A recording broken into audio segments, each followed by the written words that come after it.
పినపాక ప్రాథమిక ఆరోగ్య కేంద్రంలో ప్రతి గురువారం ఉచితంగా కంటి వైద్య శిబిరాన్ని ఏర్పాటు చేస్తున్నట్లుగా నేత్ర వైద్యులు డాక్టర్ సంజీవరావు తెలియజేశారు. ప్రతి గురువారం పినపాక మండల కేంద్రంలో గల ప్రాథమిక ఆరోగ్య కేంద్రంలో కంటి శుక్లాలపై పరీక్షలు నిర్వహించి అవసరమైన వారికి ఉచితంగా ఆపరేషన్లు సైతం నిర్వహిస్తున్నామని ఈ సందర్భంగా తెలియజేశారు. ఇప్పుడు ఆయన మాటల్లో విందాం. హాస్పిటల్కి రావడం జరిగింది. అందులో ఎవరికైతే కంటి శుక్లాలు ముదిరినాయో వాళ్ళని ఆరోగ్యశ్రీ కింద ఖమ్మం ప్రభుత్వ ఆసుపత్రి నందు రేపు కంటి ఆపరేషన్లు ఉన్నాయి. వారందరినీ కూడా ఖమ్మం పంపించడం జరుగుతుంది.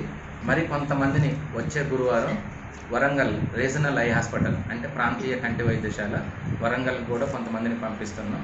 ఈ అవకాశాన్ని ఇంకా మరి కొందరు ఎవరైనా మిగిలిన వాళ్ళు ఉంటే వచ్చే గురువారం కూడా ఇక్కడ హాస్పిటల్కి వచ్చి కళ్ళు పరీక్ష చేయించుకోండి.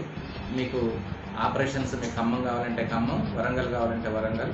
మేము మీకు ప్రయారిటీని బట్టి మీకు అవకాశం కల్పిస్తాం. తప్పకుండా ఈ అవకాశాన్ని సద్వినియోగం చేసుకోగలరని కోరుతున్నాం.